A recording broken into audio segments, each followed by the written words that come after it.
So I'm just briefly taking a little bit of a video here. It's late in the afternoon, and today is August the 3rd, and this is an introduction to this video that I'm going to be posting up there.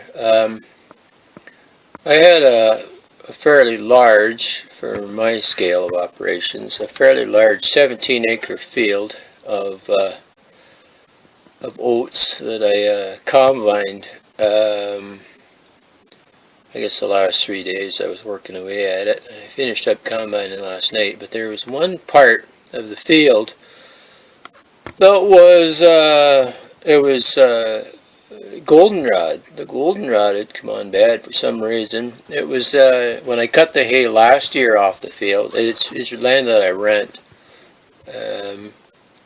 It was bad goldenrod, and I wondered whether it would emerge this year. And sure enough, the goldenrod, it's hard stuff to nail down when you're trying to grow organic. So I went around this patch of goldenrod just because it's tough stuff. You know, get the goldenrod 2 or 3 feet tall. It's hard, and the grain was down. So there was a good crop of grain, good heavy oats, but the oats were down. So you got to cut the hole right down on the ground to get the oats, and feeding that goldenrod through the combine was a challenge. So what I did this morning was I got the canvases set on the binder, and I got a team hooked up, and I got over to the field. And I got the binder going, and I cut that with the binder. It was about a half, maybe 3/4 of an acre. I don't think it was quite an acre. And so I had a little bit of nodder trouble, of course, typically. But I got the bugs worked out, got the nodder working, and bound the field.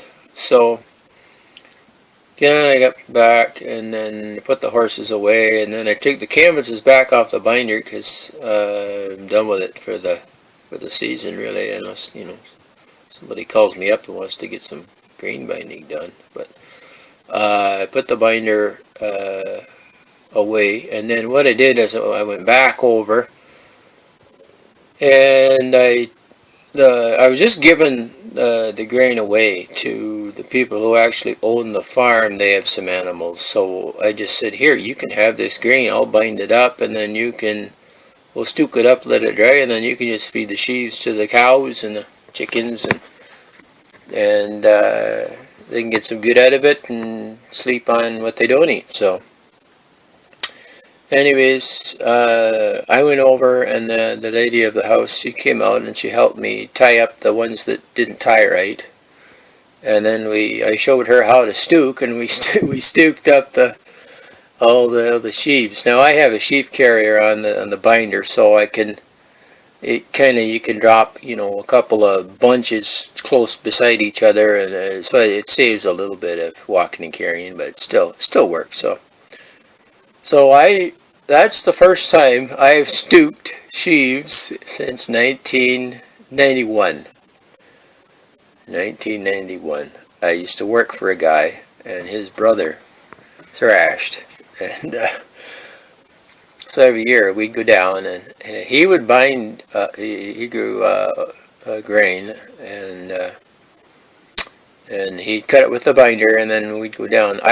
I got paid because I was a hired man on this dairy farm, and we had horses too, but he'd go down and help his brother, so I actually got paid to thrash in 1986, 87, 88, 89, 90, 91. Like, we'd go down there and spend a day or two stooking, and then a week later we'd go down, and the draft horse club of the local draft horse club at the time, there'd be 5 or 6 teams that come, and a couple of guys would bring flat racks, long tongues, and then everybody'd bring their pitchfork, and we'd go at it hard. They'd have the thrashing machine all set up, and just as soon as the dew was dry enough, they usually have a couple of wagons already loaded up, the day before, just small wagons that he'd have loaded up, and then we'd get started drawing in from the field.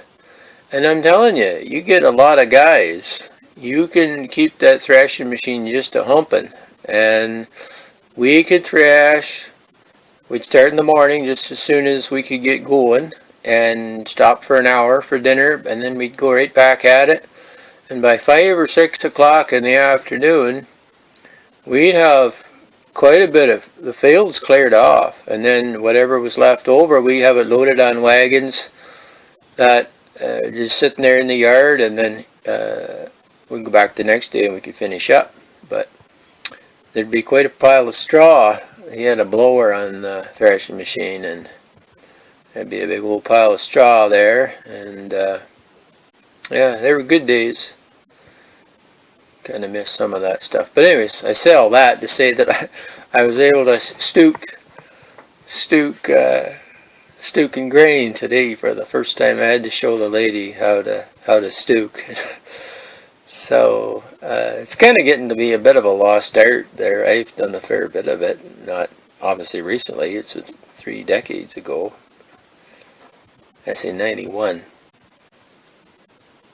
Yeah, so 33 years ago. 33 years ago I last stooked grain, and so I got my practice today. We probably did 15 or 20 stooks. Not too many, but they look good all stooked up. Yeah, don't very often see grain stooked up anymore, and actually the lady of the house, she was quite impressed that she thought they looked so nice and neat and cute. All grain all stooked up there, and so anyways, I got a picture, some footage of me driving with the binder to the field, and then I didn't get any footage of the binder actually working. I got a little bit just as I was getting done, but I kind of forgot to film what I was doing. Between it got started and then it wasn't tying right, and it would tie 3 or 4 in a row, and then it would start missing, and you have to stop and piss around with it. And I rethreaded the twine 3 or 4 times. It wasn't cutting right, and then you know how knotters are. So eventually I got the twine figured out. Then it was tying every sheaf, kicking them out, and we carried on and finished the piece off. But it does a beautiful job of cutting. Like it's an old Massey Hair 6-foot binder, and it cuts beautiful. Like it just is just like cutting it with a razor. You know, you can just scoop right under down low and get all that grain off, and so anyways, I'm going to sign off for now. I gotta go do some more work here. It's a hot old day, 39 with the humidex, so not really the day you want to be out in the field stooking grain, but anyways, this is when it happens. So I'll sign off for now, and try to get this posted up next day or two. Take care.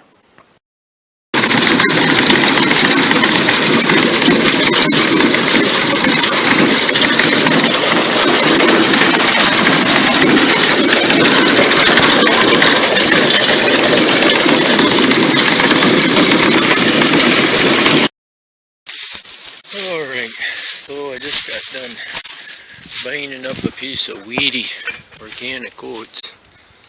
This is 50% goldenrod, 50% oats, and I just got the binder cleaned off here. This is the last sheaf here.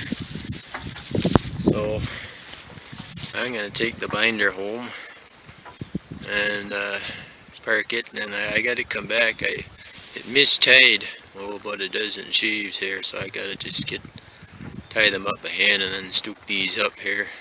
It's not looking very promising for the weather, so I got to get them stooked up here, and then that'll be all I'm up for today. Other than the knotter, the binder worked good. These canvases here. This is a new set of canvases that I built for this binder, Massey Harris binder. So we had Vega and Nugget pulling the binder today. And it's all the team wants, really. You don't want to be getting too much more of a draft. And if I was working all day and it was hotter, I'd probably want to have 3 on here maybe. But for right now, this is the story. So I'm too bad I didn't get any footage of this working, because it's all hands on deck driving this binder and steering and dealing with finicky knotters. But at any rate, I got the knotter to work finally. It didn't seem to want to cut. I don't know what the deal was, whether it was just a piece of crap in there, what. But anyways, working fine now. So just in time for me to put this away for the year. So I'll sign off for now. This is 2024, August 3rd, 2024, and this 1922 they patented that slackener. Anyways, sign off for now.